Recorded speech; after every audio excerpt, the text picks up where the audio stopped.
Salve, salve, gente boa! Eu sou o professor Euclides, essa é a Escola Teófilos. Bem-vindos ao nosso canal. Você que está chegando agora pela primeira vez, não deixe de se inscrever, deixar seu gostei e partilhem à vontade.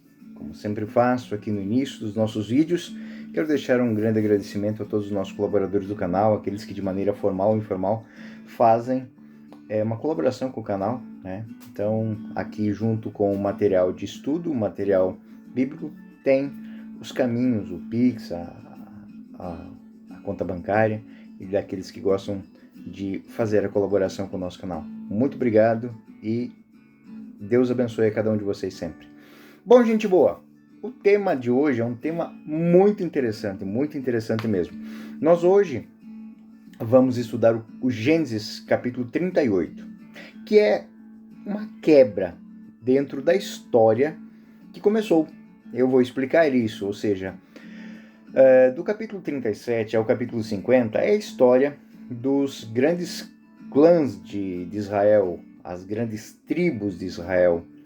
Não é a história de um homem, não é a história de um patriarca, mas a história da família. Essa história da família, já no seu início, ela tem algo muito interessante. O autor bíblico, ele faz uma pausa. Então nós temos um proêmio, nós temos uma introdução. Essa introdução é parada.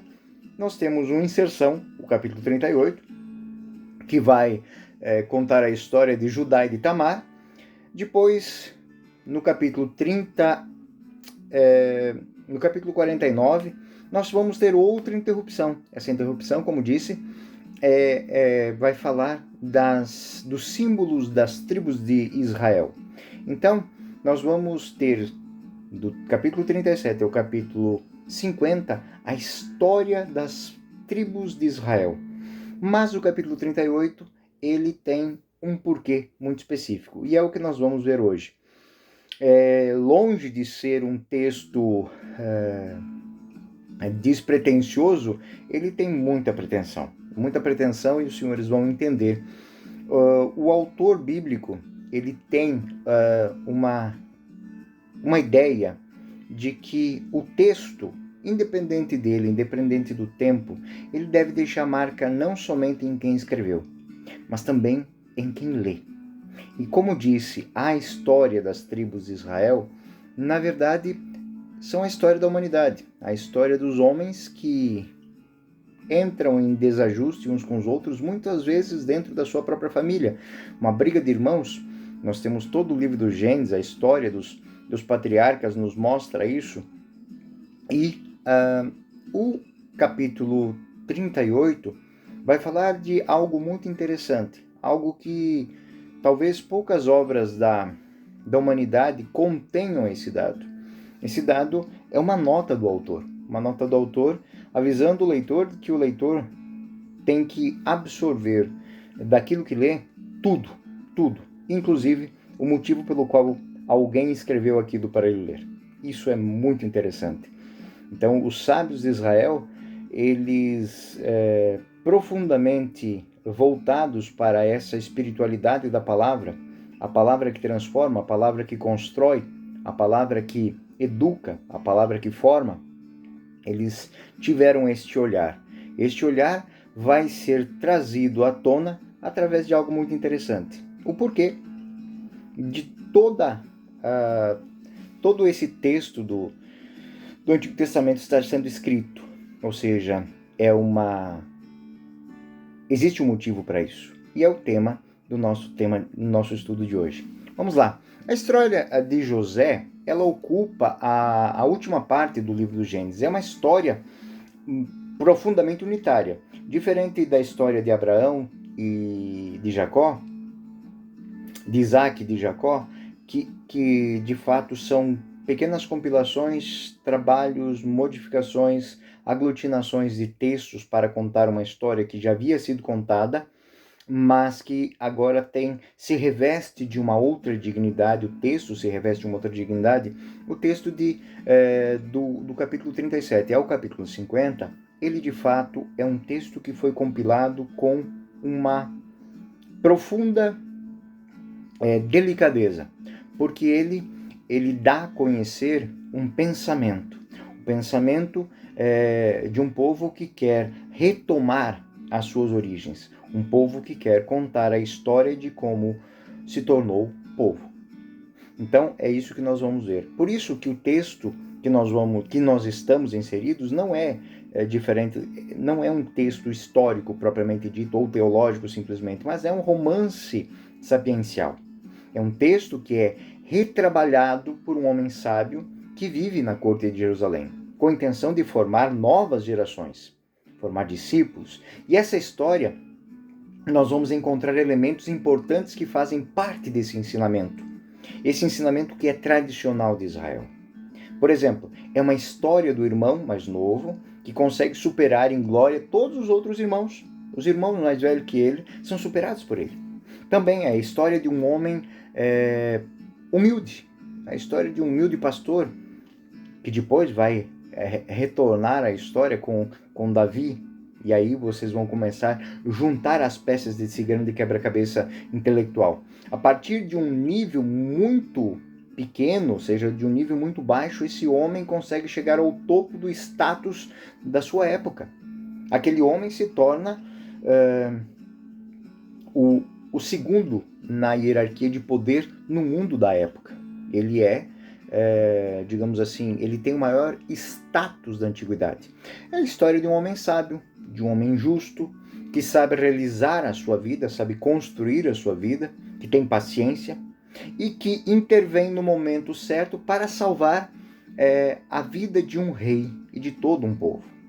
É uma vida exemplar de um homem que teme a Deus, que evita o mal e busca o bem.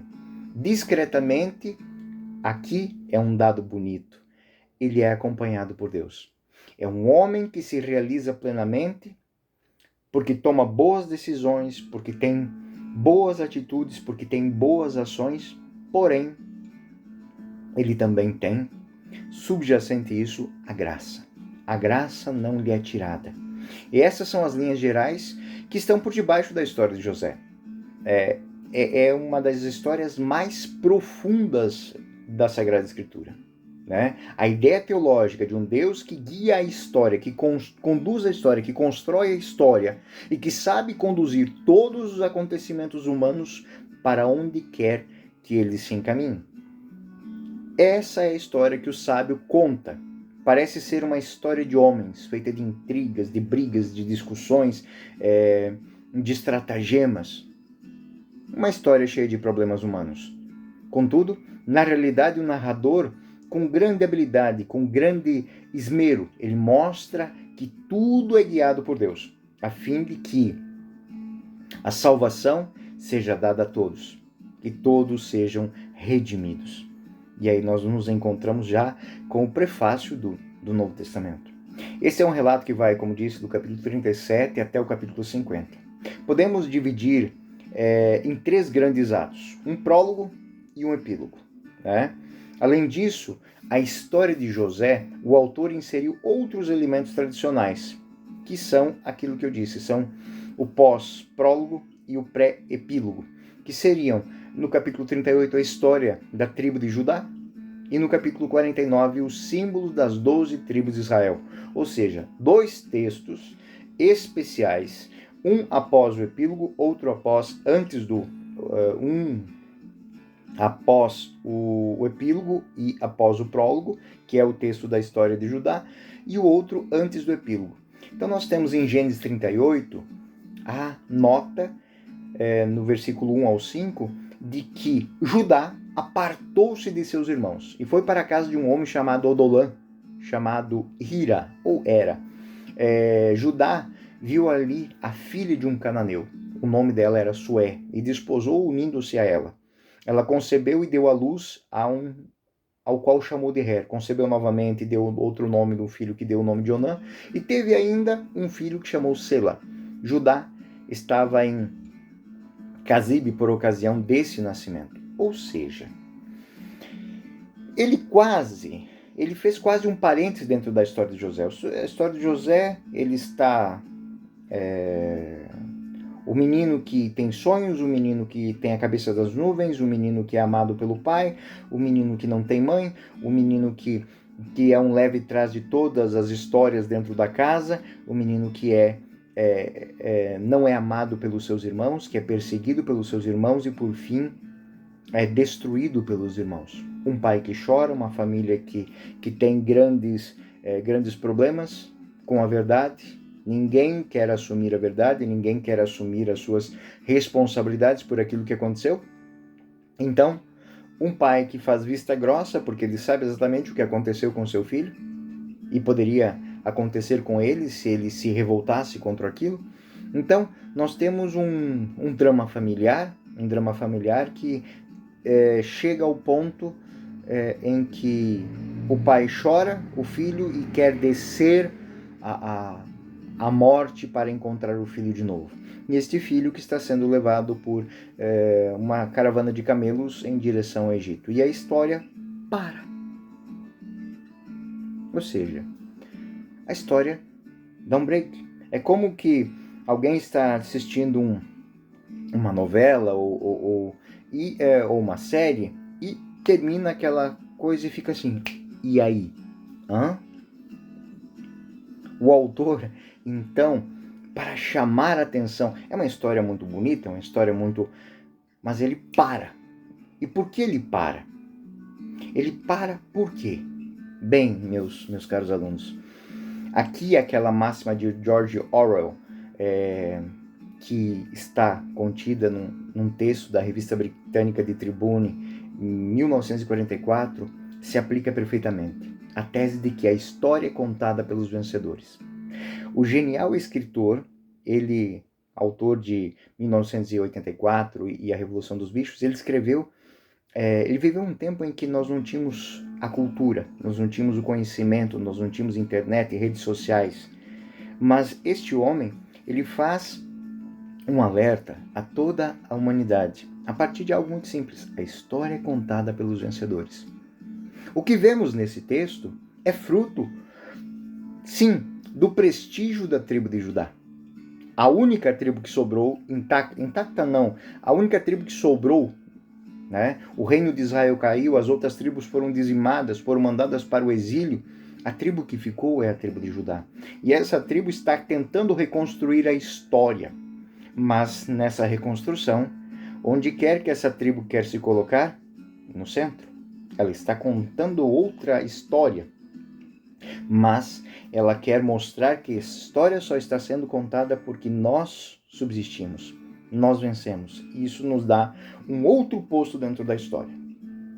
Por que eu falei disso? Eu gostaria que lembrasse algo que eu já disse há um tempo numa outra aula, num outro vídeo. Quando se olha para o texto bíblico, é necessário zelar pela integridade do tempo no qual esse texto foi escrito. Ou seja, em todos os tempos, o homem escreve a sua história. Ela não é isenta de interesses. Ora humanos, ora divinos, o geógrafo é alguém inserido no tempo que faz dele seu mestre e seu discípulo. Aqui, nós já temos a primeira reflexão desta aula. Por que as coisas são ditas? Por que elas são escritas? Por que elas são lembradas?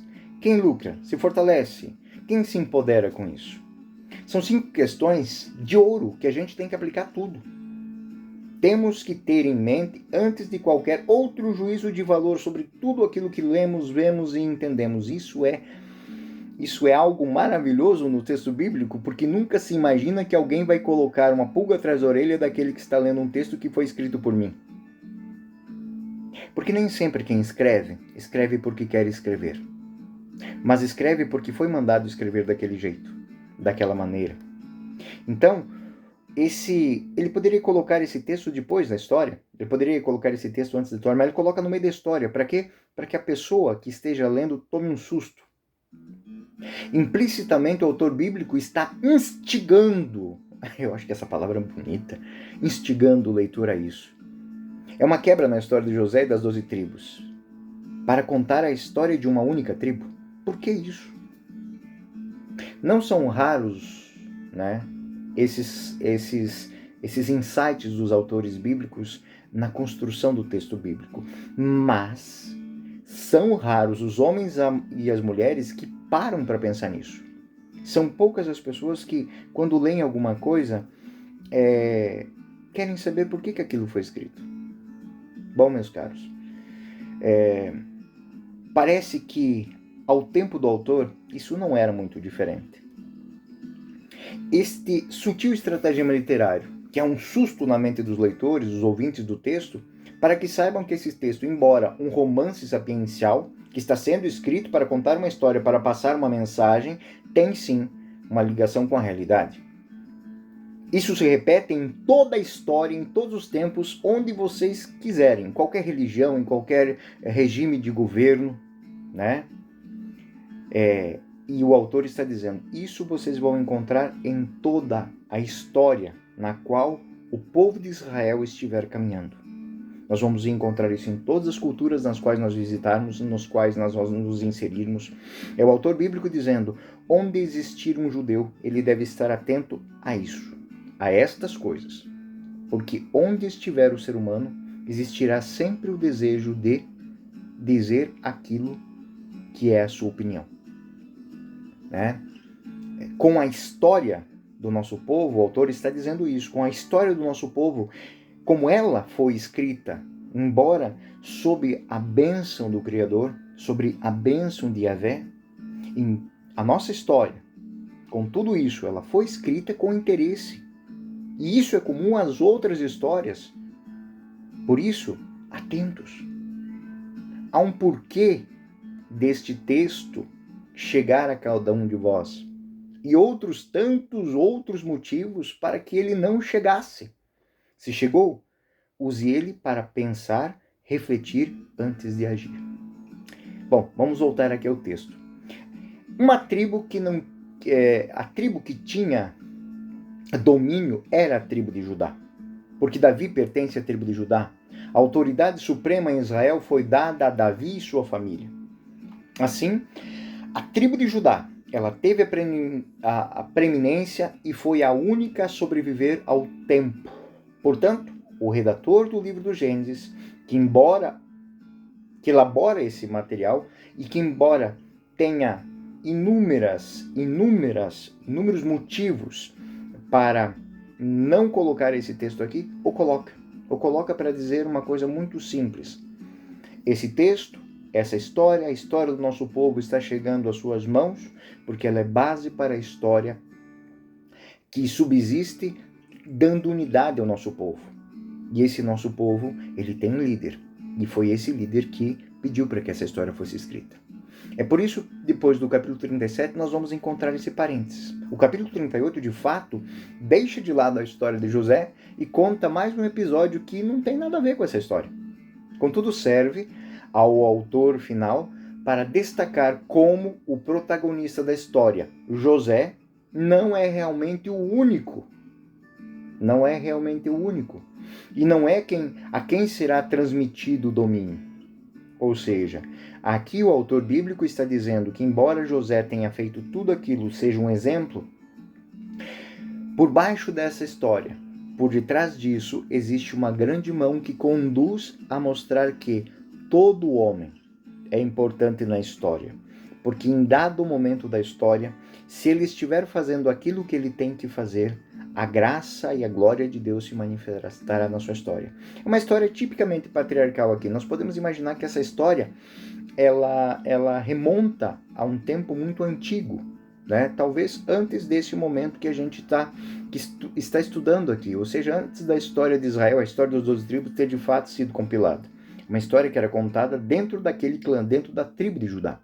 É uma história tipicamente patriarcal, ela é um tanto estranha, ela é cheia de referências a usos e costumes particulares daquela tribo, daquela região.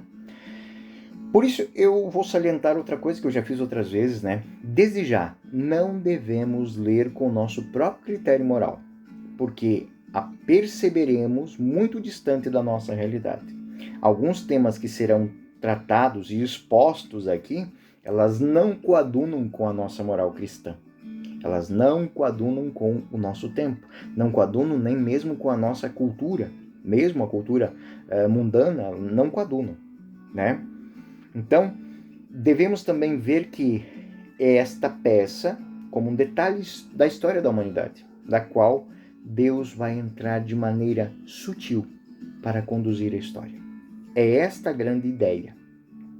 Por mais que os homens tenham poder para escrever a história, por debaixo da história acontece algo que nem mesmo o homem tem controle, porque é a própria mão de Deus que conduz. Então, é sempre sobre um personagem, mas na realidade o narrador aqui, esse personagem que ele representa uma família, ele representa uma tribo, que, como o autor já disse, é a tribo que pediu para que o texto fosse escrito. Aquele que dá o nome à tribo age em nome do seu povo. Disse que Judá casou com a filha de um homem chamado Suê, e que teve filhos, Onã e Sela. Para seu filho mais velho, Judá, ele tomou uma esposa chamada Tamar, que significa palmeira. Mas o filho de Judá, ele morreu jovem, sem filhos, e aí é o primeiro dado cultural. O antigo narrador diz que é um sinal de que ele era mau, né? Então ele morreu porque não era bom. Ele pertence a uma mentalidade teológica primitiva, né, com uma ideia férrea de retribuição, ou seja, se você fez mal, você receberá o mal. Se você fez bem, você receberá o bem. Em seguida, ele aplica outra norma que é costumeira daquele povo, a lei do levirato. E é muito interessante que a gente conheça isso, porque de tempos em tempos essa lei vai mudar os caminhos da história, né? O que era a lei do levirato? Levi é o cunhado, é o segundo filho que deve tomar a esposa do seu irmão. Então, Gênesis 38, 6 a 7 vai falar isso. Judá escolheu para seu primogênito, uma mulher chamada Tamar. Porém, o primogênito de Judá era mau aos olhos do Senhor, e o Senhor o feriu de morte. É chamado de levirato, em latim levir significa cunhado. Então, seria a lei do cunhado, ou seja, é uma regra tribal para o qual o irmão é obrigado a tomar a esposa do seu irmão que morreu sem filhos para garantir uma descendência para o irmão morto. E também o sustento econômico e social para a viúva. Por que eu falei econômico e social? Porque não é só uma questão de dinheiro. Uma mulher que não tem marido, ela está exposta naquela sociedade, ela não tem respeito naquela sociedade. Então, uma mulher naquela situação patriarcal, ela depende do pai, dos irmãos, do marido, do sogro. Então, uma mulher que não está a serviço, não está sob a tutela, não está sob a ordem de um homem dentro daquela sociedade, não tem vez. Gênesis 38, 8. E quando não se adequa a isso, ela é punida. É interessante isso. Então, Judá, isso aqui entra aquilo que eu disse. Temas que nós estamos tratando aqui não coadunam mais com o nosso tempo, mas nem por isso eles deixam de ser importantes para que a gente veja como a história é contada e como isso vai dar valor e dar sentido a uma história muito maior. Então Judá disse a Onã era o segundo filho, vai tomar a mulher de seu irmão, cumpre teu dever de levirato e sustenta uma posteridade ao seu irmão. Essa regra é aplicada, no entanto, sabendo que a criança que vai nascer não é filha sua. Ele gerou, ele cuidou, mas ele não é o pai. O pai é o irmão que morreu sem deixar filhos. Então, mesmo que ele tivesse morto, ele tem uma descendência. Lembram o poder da bênção, o poder da descendência? Olha como ele se aplica a regras que foram criadas para que isso seja mantido. Gênesis 37, 9. 38, 9. Mas Onã, que sabia que essa posteridade não seria dele, maculava-se por terra, né? Cada vez que se unia a mulher no seu irmão, para não dar a posteridade. Onã usa o sistema contraceptivo que deu origem ao conceito de onanismo. Eu coloquei até uma nota de rodapé aqui, até um pouco extensa, me perdoem, mas para que os senhores possam entender como é que algo que está lá no Antigo Testamento se torna um conceito que é usado até nos dias de hoje. Ele espalhou no chão para evitar que a esposa concebesse e ele também morreu. O que é isso? Esse homem fazia aquilo que hoje, tecnicamente, é chamado de coito interrupto, ou seja, quando o homem está unido à esposa, unindo a sua mulher, ele interrompe o coito, né? Ele interrompe o coito para que ela não receba o sêmen e não tenha filhos. Então, isso é desagradável aos olhos de Deus. E aí o que aconteceu? Onã foi punido. Novamente, nós temos ação humana, nós temos um desejo humano, nós temos uma lei humana, mas tudo isso termina com o quê? Com a ação de Deus. Ou seja, ele está fazendo algo que desagrada, como diz, é um pensamento teológico muito arcaico. Se a pessoa morre é porque perdeu a graça. Isso não é tão estranho assim, porque no conceito moral atual, o pecado é a perda da graça, leva à perda da graça. Então, isso é inserido no texto de uma maneira muito material mesmo. Fez a coisa errada, morre. Simples assim, né? Então, Judá, né? Ele se vê que está a perigo a sua própria descendência. Pelo fato do seu primeiro filho e o segundo filho não terem gerado filhos naquela mulher, ele tem que dar o terceiro filho. E se o problema for com a mulher? Então, é essa a grande dúvida que está na cabeça de Judá. Ele começa a ter dúvida de que, de fato, é a esposa que traz o mal. O problema não está somente com os filhos, mas também com a esposa. Então, Gênesis 38, 11. Judá disse a Tamar, sua nora: conserva-te viúva em casa de teu pai até que meu filho Sela se torne adulto. Não é bom, pensava ele, que também ele morra como seus irmãos. E Tamar voltou a habitar a casa paterna. Novamente, ele dá permissão para ela voltar. Ele estava em sua casa, vai voltar para a casa de seu pai. Não vai deixar ela sem guarida, tudo bem, mas entenda que isso é um estratagema para que ele não tenha que entregar o seu filho. Portanto, ele pede tempo a terceiro filho, que o filho não está em idade, é o que se entende desse texto. Então a mulher vai voltar a casa até o tempo de tomar núpcias esse terceiro filho. Gênesis 38, 12. Muito tempo depois morreu a filha de Suê, mulher de Judá. Passando o luto, subiu Judá a Tama para a tosquia de suas ovelhas com seu amigo Ira, o idolamita. Tamar aqui é mostrado com a intenção feminina, inventa um estratagema para forçar Judá a aplicar a lei. Judá agora está disponível. Judá agora não está mais casado. Gênesis 38, 13. Foi notificado a Tamar: eis que teu sogro sobe a Tama para a tosquia de suas ovelhas. Depois, então, de seus vestidos de viúva, ela tirou os vestidos de viúva, a roupa de viúva, e cobriu-se de um véu. E assim disfarçada, assentou-se na estrada de Enaim, que se encontra no caminho de Tama, pois via que Sela tinha crescido e não lhe tinham dado por mulher. Então ela sabia que aquele menino já não era mais menino, era um homem. Mas ninguém lhe disse que agora ela podia se casar com ele. Então ela usa um estratagema, ela se disfarça daquilo que o texto bíblico diz que é uma quedaça. Quedaça na cultura deles, era uma prostituta sagrada. Aqui eu tenho que fazer uma nota, né? Nós não temos esse conceito na tradição cananeia, né? Havia uma ideia de sacerdotisa que fazia suas próprias práticas de prostituição como um ato religioso, para fecundação, para obter a graça, a fertilidade, não só para ela, mas também para os campos, uma questão daquela cultura específica.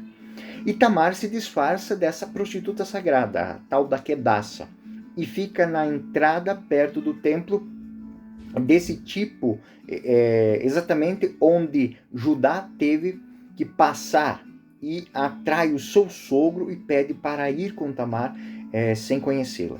Então, Judá, vendo-a, julgou tratar-se de uma prostituta, porque tinha o rosto coberto. E chegando ela no caminho, disse: queres juntar-se comigo? A palavra juntar-se aqui, na verdade, é a proposta de estarem juntos na cama, né? E só que Judá não sabia que ela era a sua nora. Ele respondeu e ela perguntou: o que você vai me dar em troca para isso? para me juntar contigo. E aí ele diz, eu mandarei um cabrito, meu rebanho, está bem? Mas você está aqui, o cabrito não está aqui. O que você me deixa em penhor? Ou seja, o que você empenhora até que me envie o meu pagamento? O que você quer que eu te dê? Bom, teu anel, teu cordão, teu bastão, aquele que tem nas mãos. E ele entregou. Em seguida aproximou-se dela e aí que está o dado. Ela concebeu, ela engravidou. E levantando-se partiu, tirou o véu e retornou aos seus vestidos de viúva. Ela contrata um salário e esse salário, ela não quer o cabrito, ela quer a criança. Ela sabe que vai acontecer, ela sabe que está fértil. Tamar é esperta, ela quer uma garantia futura, porque sabe que no momento em que ela aparecer grávida, vão matar ela. Por quê? Porque faz parte da lei.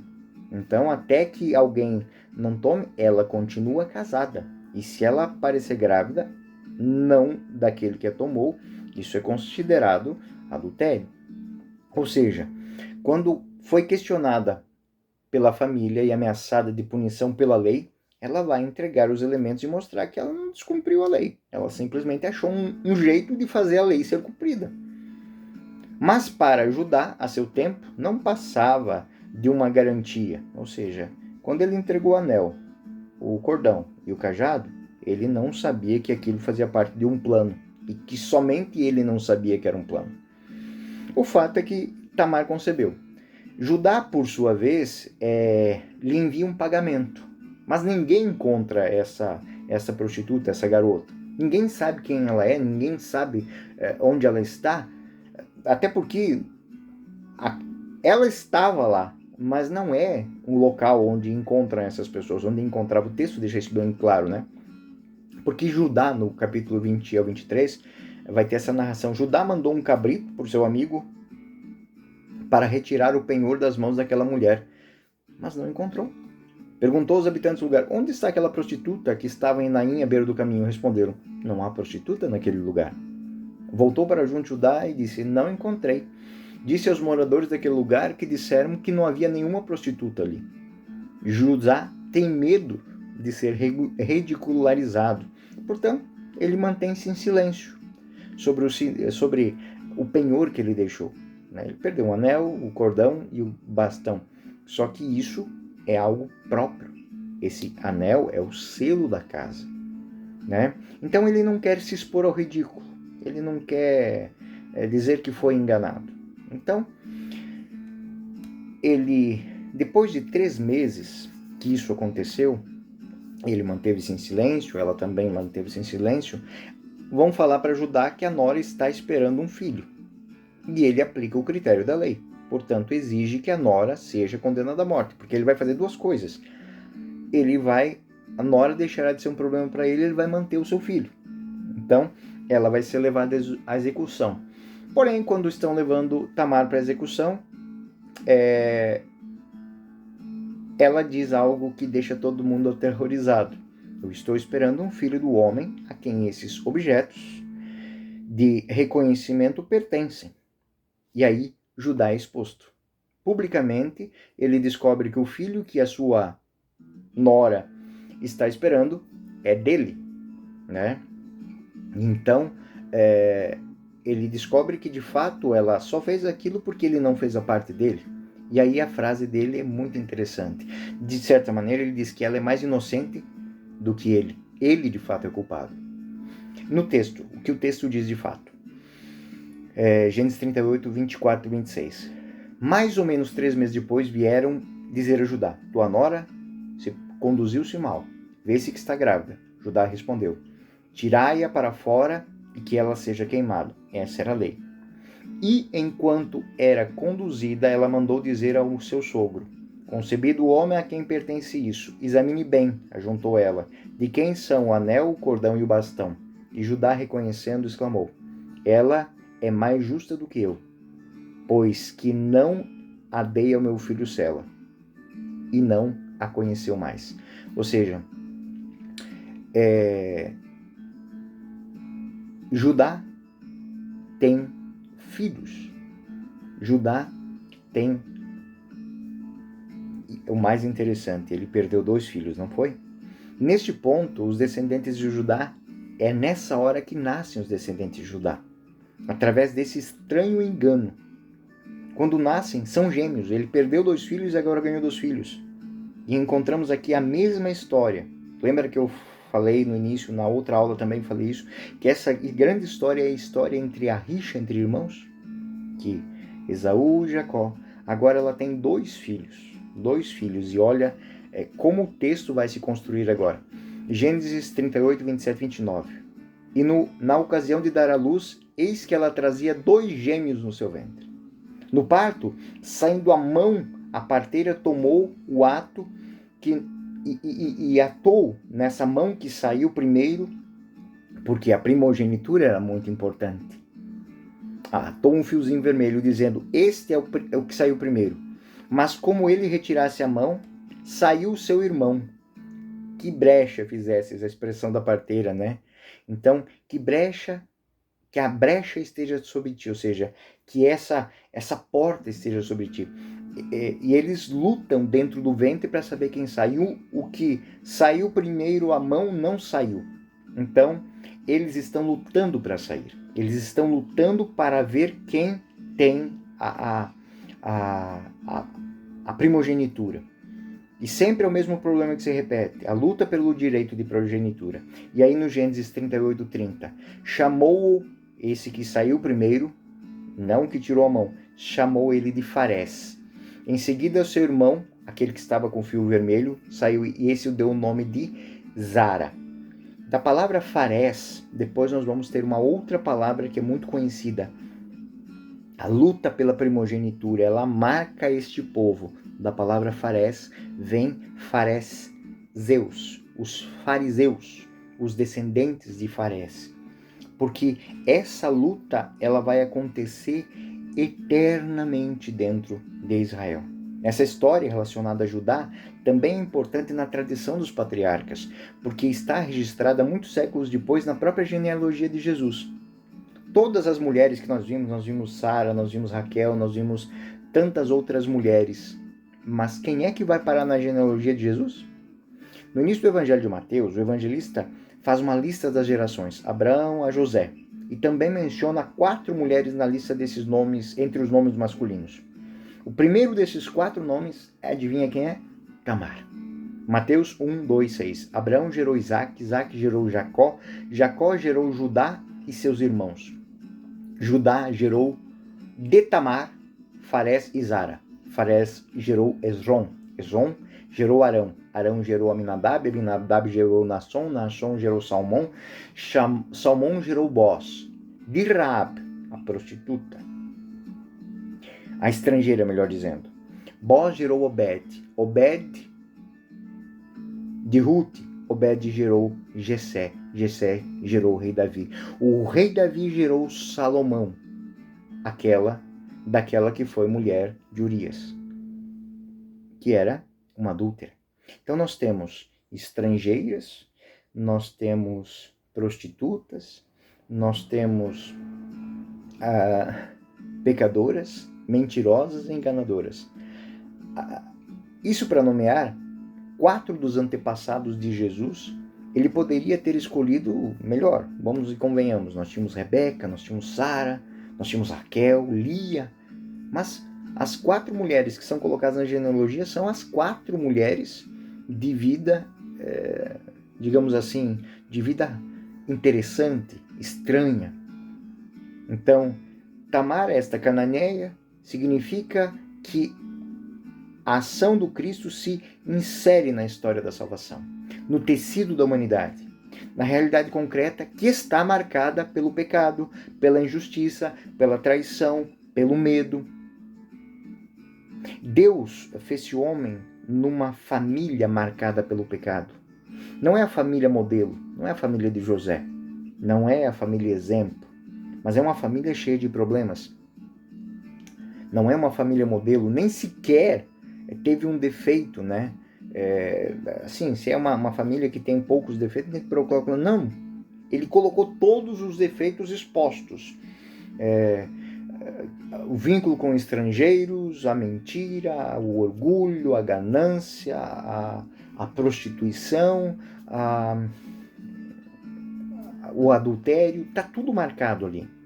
Então, esta história cheia de defeitos, esta história cheia de pecados, é a história da família de Jesus, a qual Jesus nasceu.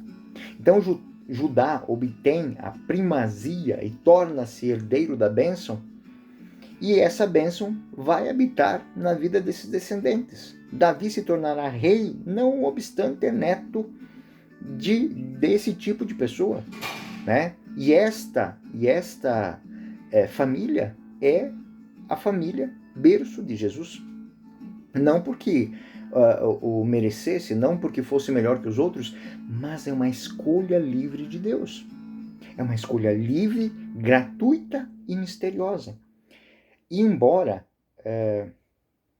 essa história, da maneira com que a gente está contando, não estivesse no arcabouço original do povo de Israel, de fato ela sustenta este pensamento teológico.